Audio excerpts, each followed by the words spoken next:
박근혜 대통령의 중동 순방 이후 정부는 제2의 중동 붐을 띄우고 있습니다. MB정부 자원외교만큼이나 부풀려졌다는 우려가 나오고 있지만 박 대통령의 생각은 다른가 봅니다. 청와대에서 오부 요인과의 회동을 가진 박 대통령이 제2의 한강의 기적을 강조했는데요. 70년대 중동붐이 한강의 기적을 이끌어낸 것처럼 다시금 중동붐을 일으켜서 한강의 기적을 되살리자는 말입니다. 오늘 대통령과 오부 요인의 회동은 이처럼 추상적인 성과만 늘어놓다 끝났다는 지적입니다. 정치권 취재하는 김종은 기자와 이 소식부터 살펴보겠습니다. 안녕하십니까? 네, 박 대통령이 오늘 오부 요인과 함께 나눈 얘기들 어떤 것이 있습니까? 네, 오늘 오후 박근혜 대통령은 청와대로 국회의장, 대법원장, 헌법재판소장, 중앙선거관리위원장, 국무총리를 불러 회동했습니다. 박 대통령은 이 자리에서 중동붐으로 제2의 한강의 기적을 이뤄야 한다고 했는데요. 박 대통령은 이어 국민의 힘과 마음을 하나로 모아서 경제 제도약을 이루도록 오부 요인들이 큰 역할을 해주기를 부탁한다고 말했습니다. 앞서 여당은 이번 회동에 대해 박근혜 대통령이 전방위 소통 행보에 나서고 있다며 힘을 보태자고 말했는데요. 관련 발언 직접 들어보시겠습니다. 중동 4개국 순방에서 거둔 성과를 설명하고 경제 살리기와 민생 경제 회복, 4대 분야 구조개혁 등 정부의 주요 정책에 대한 협조와 지지를 당부할 것으로 보여집니다. 이러한 대통령의 소통 행보가 국민과 언론의 긍정적인 평가를 받고 있다고 봅니다. 네, 그러나 정치권에서는 박근혜 대통령의 오늘 오후 인사회의 회동이 구체적이지 않은 성과 나열에 그쳐 오는 17일 여야 영수회담을 앞두고 예행 연습을 한 건 아니냐는 지적이 나오고 있습니다.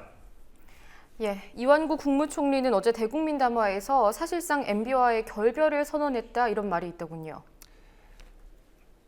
네, 그렇습니다. 어제 이완구 총리가 대국민 담화를 통해 부패와의 전쟁을 선포하면서 해외 자원 개발 비리와 대기업 비자금 조성을 근절하겠다고 선언했습니다. 바꿔 말하면 이명박 정권의 자원 비리와 비자금 조성 및 횡령 의혹을 직접 파헤쳐 전 정부와 차별화하겠다는 의도로 보입니다. 검찰도 발을 맞추고 있습니다. MB 자원외교 관련 고소고발 3건을 권력형 비리 수사를 전담하는 특수부로 재배당한 것을 시작으로 오늘은 100억 비자금 의혹을 받고 있는 포스코건설에 대해 대대적인 압수수색이 들어갔습니다. 포스코그룹의 정준양 전 회장은 MB맨으로 불렸을 정도로 회장 재직 당시 30여 건에 달하는 공격적인 인수합병을 진행했습니다.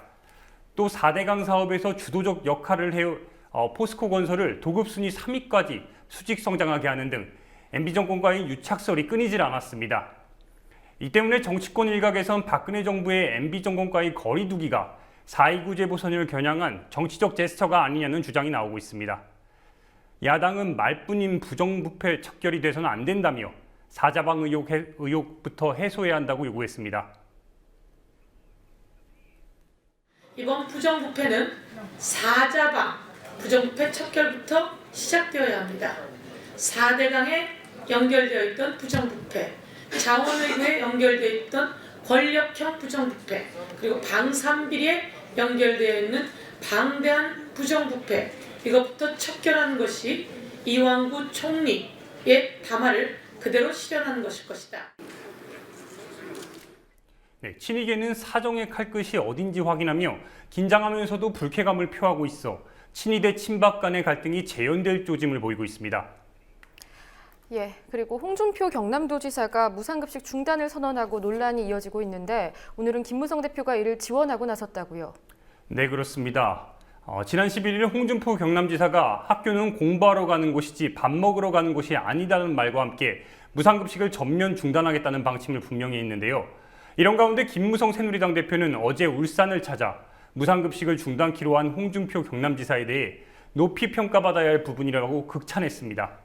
김 대표는 그러면서 무상급식 광풍이 몰아칠 때 당시 박맹우 울산시장이 중심을 잡고 유일하게 울산에서 무상급식을 안 따라갔다. 그래서 울산의 시 재정과 교육 재정에 여유가 있다고 말했습니다.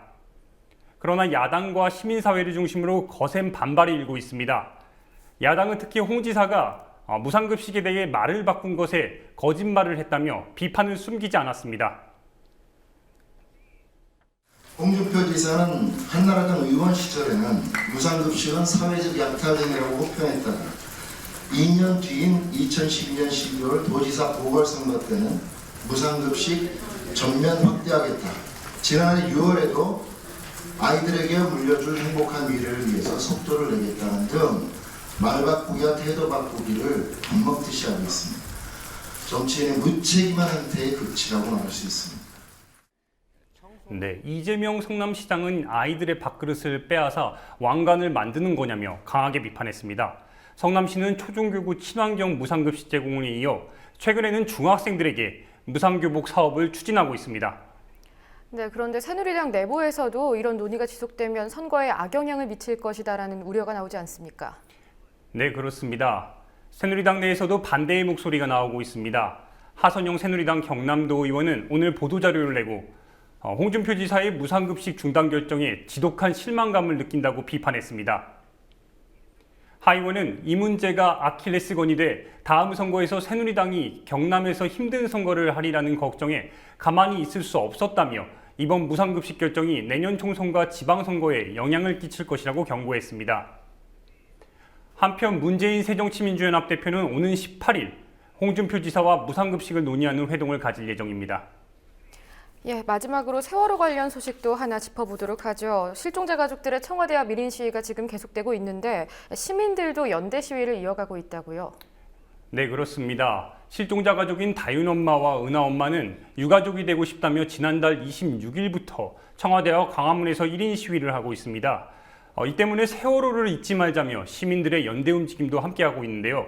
광화문을 중심으로 시민들의 자발적인 세월호 인양 1인 시위가 이어지고 있고 오늘 충남 당진에서는 세월호 1인 시위 100차 기념 도보 행진이 유가족들과 함께 진행됐습니다.